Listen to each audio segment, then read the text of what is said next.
성경에는 말세라고 하는 말이 등장하죠. 말세는 세상의 종말의 때를 의미하는 말입니다.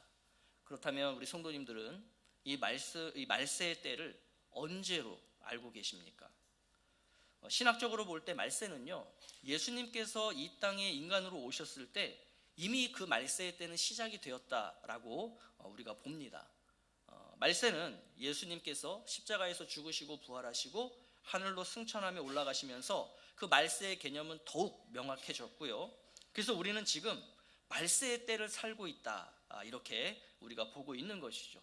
그래서 주님이 언제 이 땅에 다시 오실지 모르지만 주님이 오신다면 이 세상은 심판을 받고 그리고 완전한 끝을 맞이하게 된다라는 것이 성경이 우리에게 가르쳐주고 있는 내용입니다. 여러분, 우리는 이러한 말세의 때를 살고 있기 때문에 이 노아의 홍수 이야기는 우리에게 더욱더 중요하다라고 할 수 있어요. 왜냐하면 예수님의 재림 이전에 딱 한 번 있었던 그 말세의 때가 바로 오늘 본문인 이 노아의 홍수 직전이었기 때문입니다. 그래서 이 노아 시대의 홍수 심판은요, 예수 그리스도의 재림 때에 있을 그 완전한 심판을 미리 보여주는 일종의 미리 보기라고 할 수 있는 거예요.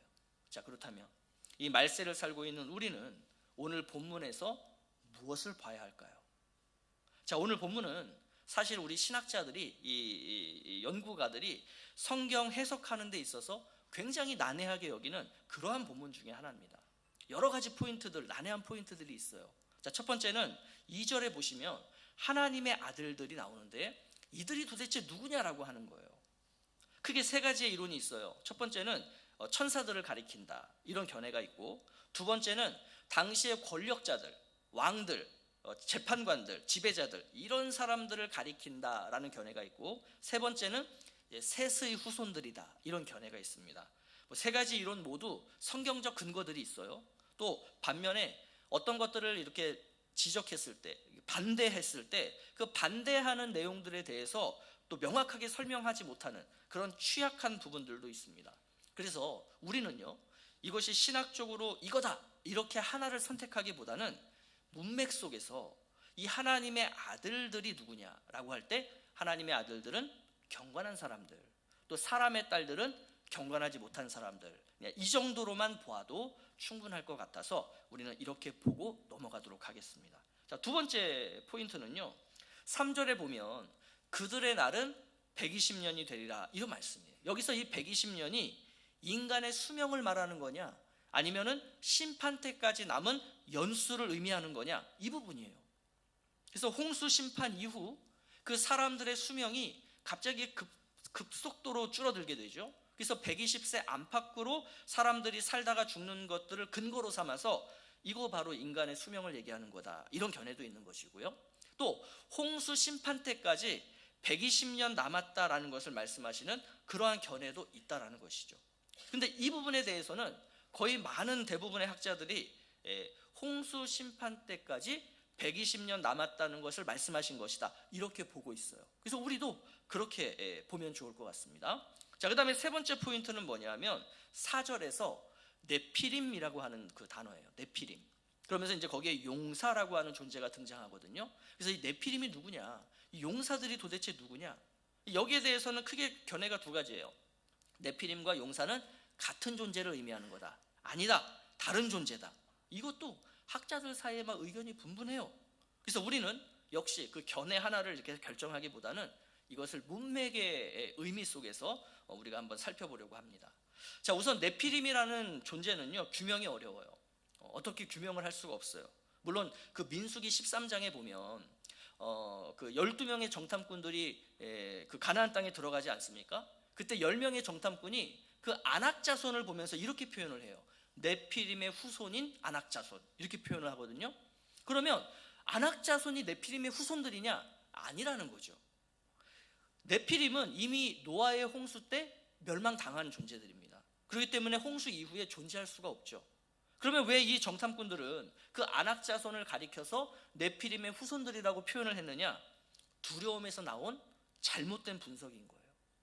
하나님께서 이 가나안 땅을 우리에게 주시겠다라고 말씀하셨는데 그 하나님의 말씀을 온전히 믿지 못하고 신뢰하지 못한 나머지 그들이 착각하고 오해한 것이 그 아낙 자손을 보면서 봐라, 저 네피림의 자손들이 여기 있는데 우리가 어떻게 가나안을 정복하느냐, 못한다, 이런 의미인 것이죠. 그래서 이 네피림은 명확하게 우리가 무엇이다라고 규정을 할 수가 없다는 겁니다. 다만 4절에 보면요, 용사라고 하는 이 사람들에 대해서는 부가적인 설명이 있어요. 그죠? 자, 뭐라고 설명되어 있냐면 고대에 명성이 있었던 사람들이다. 그리고 이들은 하나님의 아들들이 사람의 딸들 사이에서 낳은 자녀들이다라고 하는 명확한 설명이 있습니다. 근데 네피림과 용사는 같은 존재는 아니라는 거죠. 자, 이러한 어떤 생각들을 가지고 우리가 이제 처음부터 이야기를 다시 한번 쭉 살펴가면서 이 말세 때 인간들의 죄악됨이라는 것이 무엇이었는가를 우리가 오늘 좀 함께 살펴보려고 하는 것입니다. 자, 우리 1절부터 굉장히 의미심장한 표현이 하나가 등장해요. 우리 같이 한번 1절 볼까요? 자, 다 함께 시작. 사람이 땅 위에 번성하기 시작할 때에 그들에게서 딸들이 나니. 제가 이제 목사가 되고 성경을 때로는 연구하기도 하고 묵상하기도 하면서 제가 그 전에는 되게 이렇게 듣기 좋았던 그런 표현이었는데, 그러고 나서부터 굉장히 듣기 싫어진 표현이 한 가지가 있어요. 그것이 뭐냐면 예수 믿는 나라들은 다 선진국이 되더라. 복음이 들어간 나라는 다 잘 먹고 잘 살게 된다, 이런 표현들이에요. 그러니까 제가 이걸 모를 때는요, 그렇지, 저 미국 봐, 예수 믿으니까 저 최강 강대국이 되잖아. 저 유럽의 저 찬란한 문화들을 봐, 저거 다 예수 믿어서 저렇게 된 거잖아. 저도 그렇게 생각을 했거든요. 그런데 오늘 1절의 내용만 봐도요, 그러한 것들이 얼마나 쓸데없고 기복적이며 세속적인 표현인가가 금방 드러나죠. 자, 오늘 본문은 말세의 때에 있었던 사람들의 상황이라고 말씀을 드렸어요. 다시 말해서 인간의 악함이 최고조에 다다랐던 때입니다. 근데 그때가 언제라는 거예요? 사람이 땅 위에 번성하기 시작할 때. 여러분, 이 사람이 땅 위에 번성했다라는 게 인구가 많아졌다, 이거를 의미하는 게 아니에요. 사람들의 관심과 그 가치와 또 비전과 그 방향이 세속적인 것, 다시 말해서 이 땅에서 더 잘 먹고 더 잘 살기 위한 것들에 집중하기 시작을 했는데, 그게 모든 사람들의 라이프 스타일이 되었다, 생활 양식이 되었다라는 것을 의미하는 표현이에요. 그래서 이 1절을 오늘날 현대식으로 조금 더 우리가 적용 차원에서 이거를 표현을 해봐서 번역을 다시 해본다면 이렇게 바꿀 수 있어요. 이 세상의 나라가 선진국 반열에 올라섰을 때, 그때 이러한 일들이 일어났다라는 의미입니다. 그래서 여러분 한번 인류의 역사를 보세요. 그리고 선진국 반열에 올라섰다라고 평가받는 우리 대한민국을 보십시오. 물론 인간의 죄악이라고 하는 것은요, 선진국이든 개발도상국이든 후진국이든 어느 곳에나 지금 심각하게 존재하고 있죠. 그런데 이 세 가지를 비교해서 우리의 눈으로 볼 때 어디가 더 죄악되다라고 할 수 있어요? 선진국일 때 아닙니까? 기상천외한 악들을 행하고 있어요. 생각지도 못했던 죄들이 뉴스를 통해서 막 나와요. 근데 그게 어느 한쪽에서만 이루어지는 게 아니라 전국에서, 전 세계 곳곳에서 그러한 죄악들이 행해지고 있다는 거예요. 이게 세상이라고요.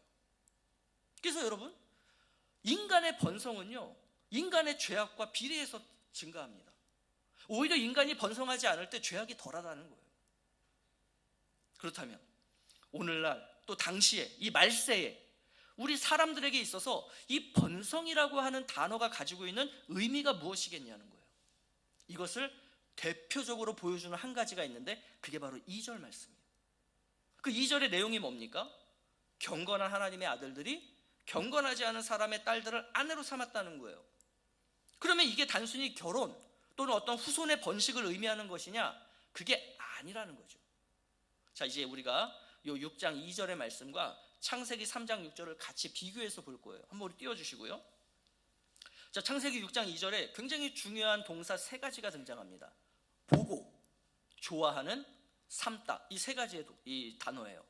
근데 이 세 가지의 단어가 어디에 똑같이 등장하고 있냐면 하와가 선악과를 따먹을 때 똑같이 등장해요. 어떻게 하와가 하죠? 그 나무를 본즉 봐요.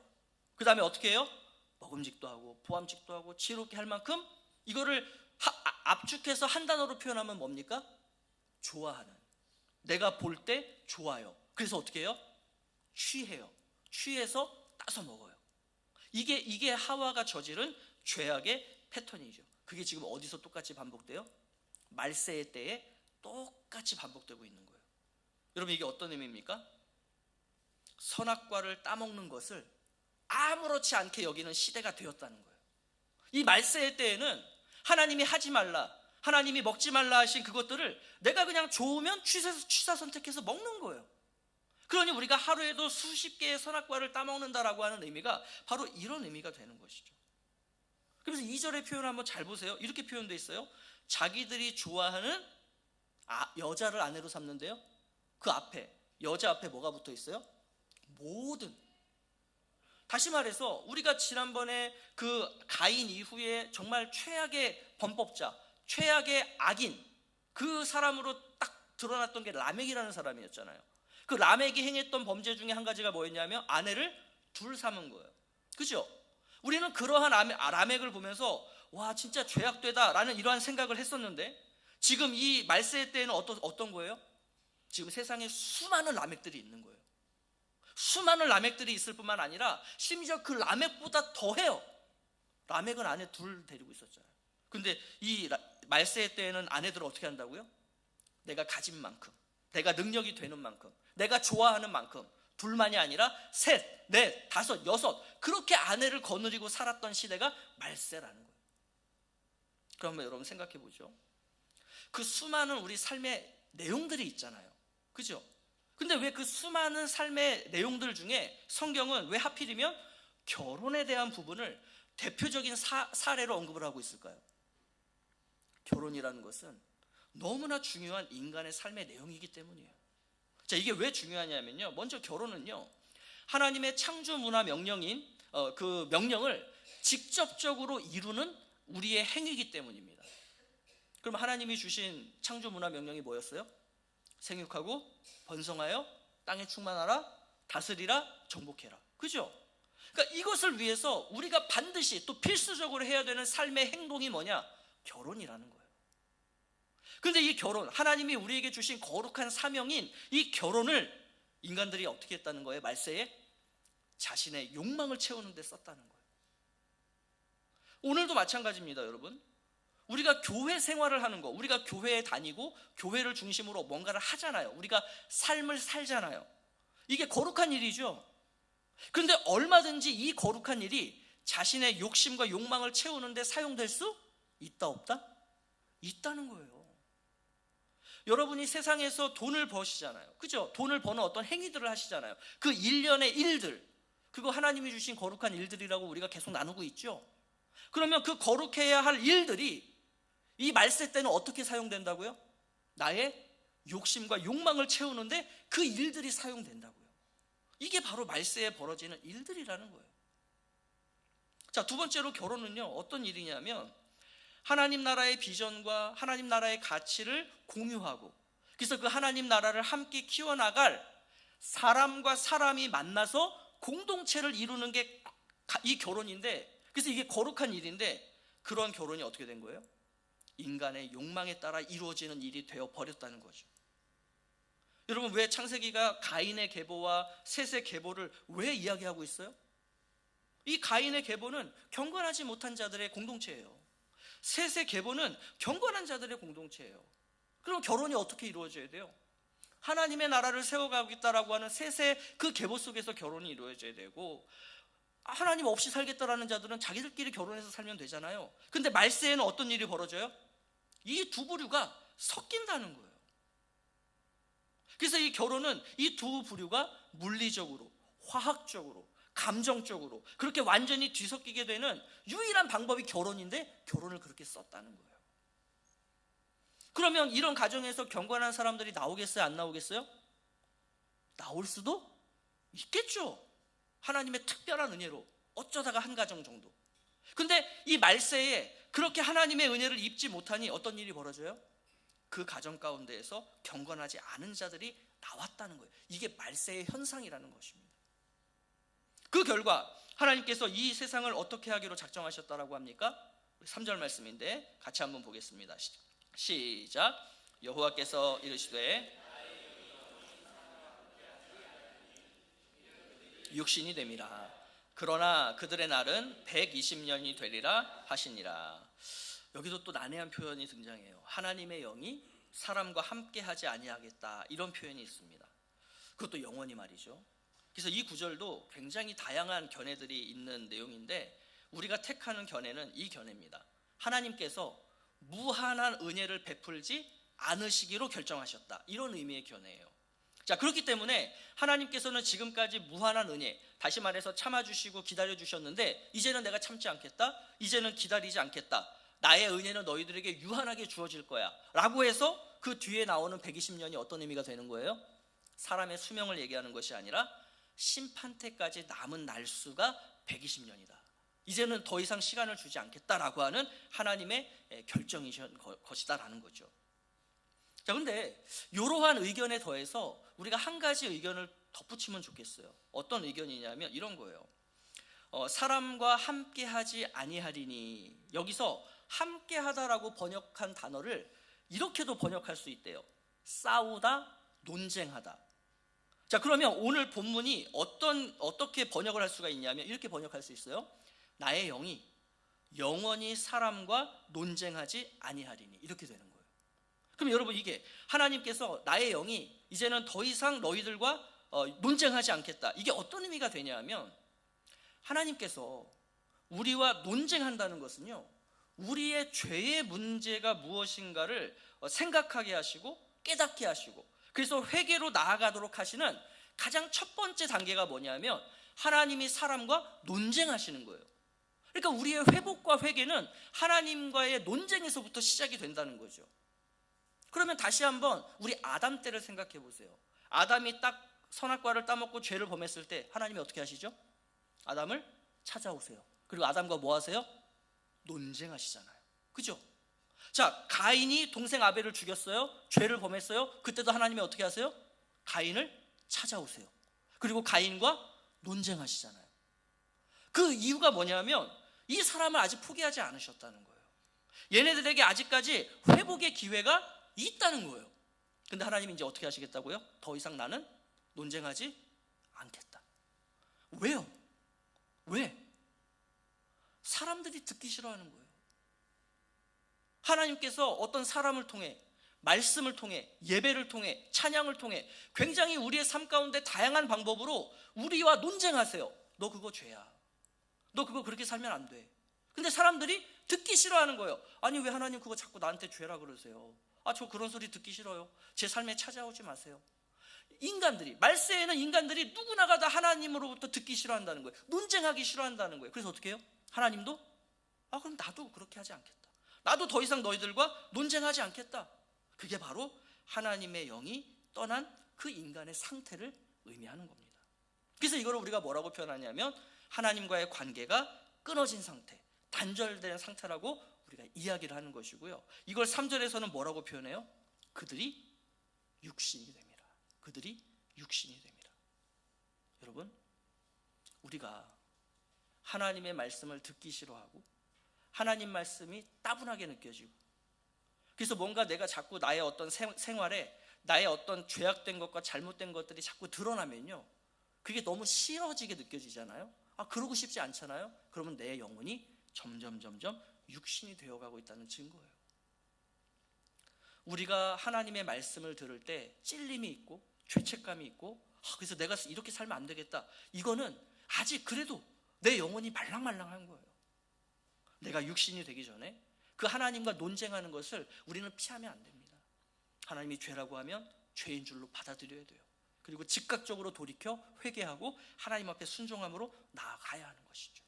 그런데 말세 때는 어때요? 그런 사람이 없었다라는 것입니다. 그런데 이 대목에서 누가 등장하느냐? 이 대목에서 네피림이 등장하는 거예요. 여러분, 우리 한번 4절 말씀 보실까요? 자, 함께 읽겠습니다. 시작. 당시에 땅에는 네피림이 있었고 그 후에도 하나님의 아들들이 사람의 딸들에게로 들어와 자식을 낳았으니 그들은 용사라 고대의 명성이 있는 사람들이었더라, 이렇게 되어 있습니다. 자, 여러분, 한번 이 4절을 빼고 3절부터 5절로 바로 넘어가 보세요. 내용이 이어지나요? 안 이어지나요? 이어져요. 그러니까 굳이 네피림이라고 하는 이 존재에 대해서 성경이 언급 안 해도 흐름상 너무 자연스럽게 넘어가는데, 갑자기 이 중간에 네피림이라고 하는 이 개념이 등장하면서 용사라고 하는 말이 등장하는 거죠. 자, 그러면 아까도 말씀드렸듯이 네피림이 어떤 존재인지는 알 수 없지만 이 사절이 우리에게 보여주는 것이 뭐냐면, 당시의 사람들, 이 말세 때의 이 사람들이 네피림이라고 하는 어떤 그 존재를 보면서 그걸 되게 부러워하고 동경했다라는 것을 알려주는 표현이에요.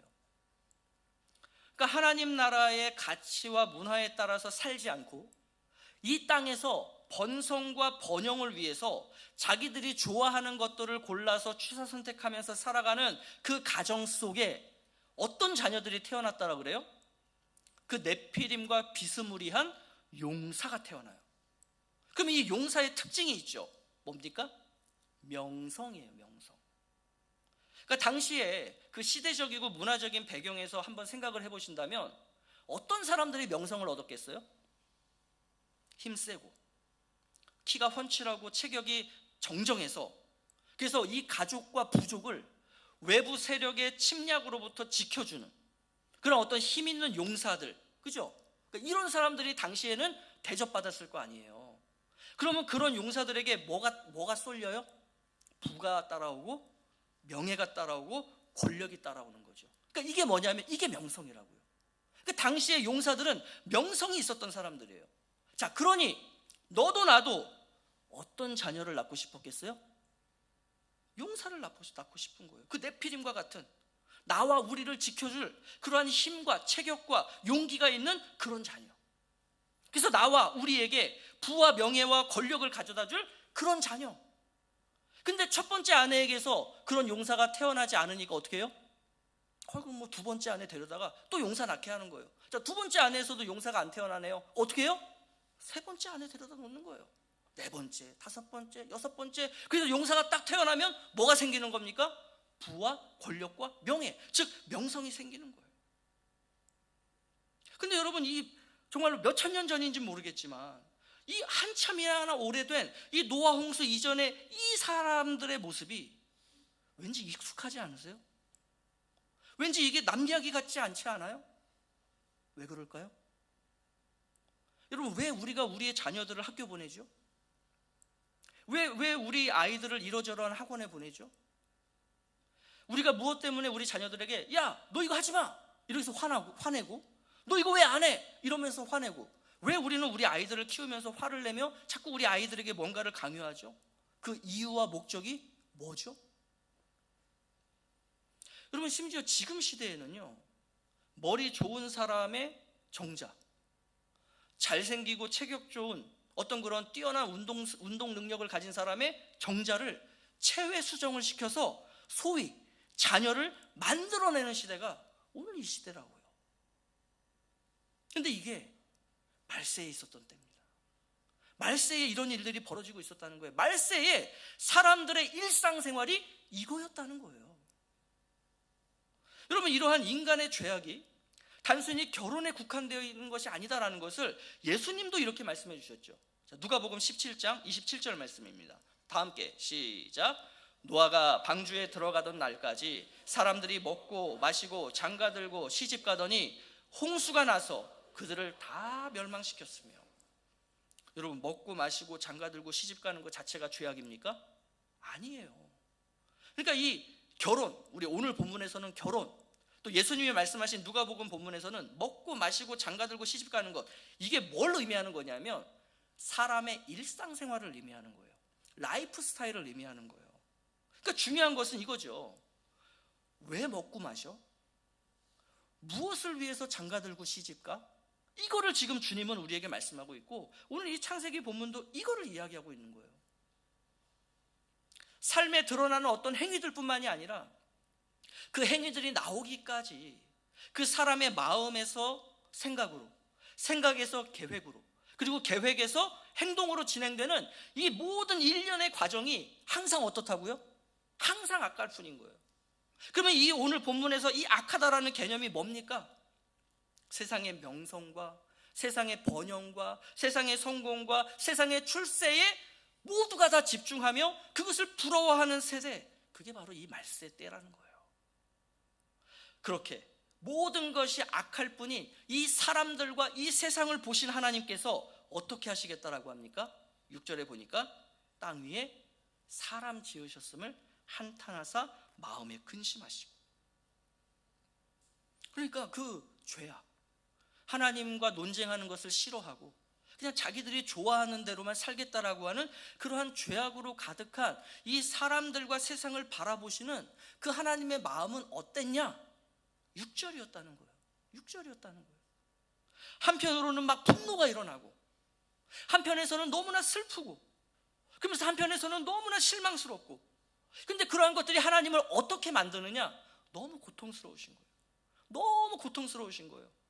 차라리 안 보이면 안 고통스럽겠는데 하나님은 모든 걸 다 보시는 분이잖아요. 그러니 그걸 보실 때마다 너무나 힘이 드시는 거예요. 그래서 하나님이 어떤 결정을 하세요? 즉흥적인 결정을 하신 게 아니죠. 그냥 갑자기 화가 나가지고 에이 그냥 다 쓸어버려, 이게 아니죠. 하나님이 어떻게 하셨다는 거예요? 고민하시고 또 고민하시고 또 참아보시고 또 고민하시고 또 참는데 이제는 안 되는 거예요. 이제는 소망이 없는 거예요. 그래서 하나님이 어떻게 하십니까? 이렇게 결정하세요. 자, 7절 말씀 같이 보겠습니다. 시작. 이르시되 내가 창조한 사람을 내가 지면에서 쓸어버리되 사람으로부터 가축과 기는 것과 공중의 새까지 그리하리니 이는 내가 그것들을 지었음을 한탄함이니라 하시니라. 이 하나님 나라의 가치와 문화를 떠나 살았던 자들, 경건함을 떠난 자들, 하나님을 가까이 하기를 원하지 않았던 자들과 그들의 세상을 어떻게 하시겠다고요? 물로 심판하시겠다라고 이렇게 결정을 내리신 거예요. 그렇다면 여러분, 이 하나님의 이 심판, 이제는 더 이상 참을 수 없어서 너무나 고통스러우셔서 이제는 이 세상과 사람을 다 멸망하겠다라고 하는 이 심판은 진짜로 멸망의 심판, 최종 심판, 끝장 심판일까요? 그것이 아니다라는 것이 오늘 본문에서 두 가지로 표현되고 있어요. 하나님은 지금 이걸 말씀하시고 싶은 거예요.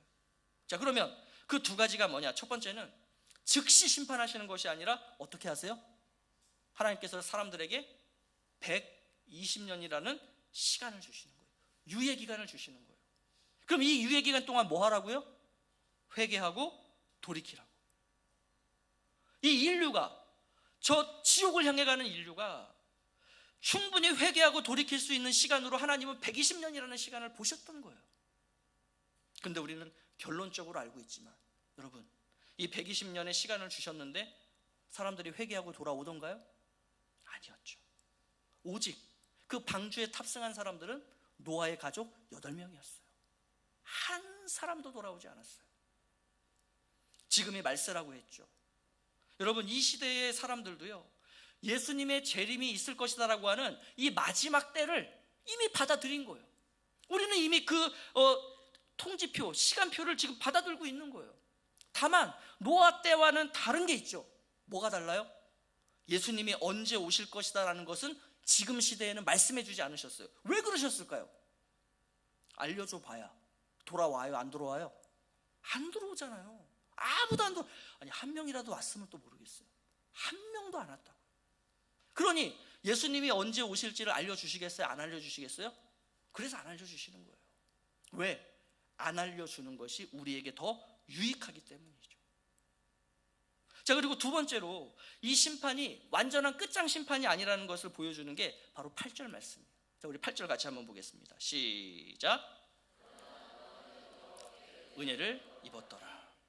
그러니까 하나님은 온 세상을 멸하기로 작정하셨지만 그 가운데 한 사람, 이 노아라고 하는 이 한 사람에게 하나님이 은혜를 주셨다는 거예요. 다시 말해서 노아 입장에서는 어느 날 하나님의 은혜가 나에게 뚝 떨어진 거예요. 그래서 이 작은 겨자씨와 같은 이 한 사람으로 인해서 하나님 나라는 새롭게 시작될 것이다 라고 하는 이런 회복의 소망이 생겨나게 된 것이죠. 다시 말해서 완전한 멸망의 심판은 아니었다는 것입니다. 은혜를 입은 이 한 사람 노아로부터 참된 회복이 이루어질 거예요. 그래서 이 노아가 받은 은혜가 무엇인가? 그리고 은혜를 받은 자라면 이 세상 가운데 말세 속에서 어떻게 살아가야 되는가, 이 부분에 대해서는 이제 우리가 다음 시간에 살펴보려고 합니다. 이제 말씀을 마무리하겠습니다. 여러분, 우리가 사는 지금 이 시대 역시 이 홍수의 심판이 있기 직전과 같은 말세의 때라는 거예요. 앞으로 있게 될 예수 그리스도의 이 재림 때의 심판은요, 노아 시대의 심판과 달라요. 뭐가 다르냐 하면 예수 그리스도의 심판은 말 그대로 이제는 세상의 종말로서의 심판이 되는 거예요. 끝장 심판이 되는 거예요. 그 이유는 없다는 거예요. 이러한 말세에 노아처럼 하나님으로부터 은혜를 입은 사람들이 있죠. 그게 누굽니까? 그게 바로 저와 여러분들이에요. 우리 그리스도인들이에요. 그러면 왜 하나님께서 이 말세의 때에 우리에게 어느 날 갑자기 뚝딱하고 은혜를 주셨냐는 거예요. 우리에게 무슨 자격이 있길래, 내가 뭘 하나님 앞에서 잘했길래 어느 날 나에게 하나님의 자녀가 되는, 예수의 제자가 되는 이 은혜를 우리에게 주셨냐는 거죠. 왜 그랬을까요? 이 말세의 때에 뭐 하라고요? 하나님의 심판의 때가 머지 않았다라는 것을 세상 사람들에게 알리라는 것이죠. 보여주라는 것이죠.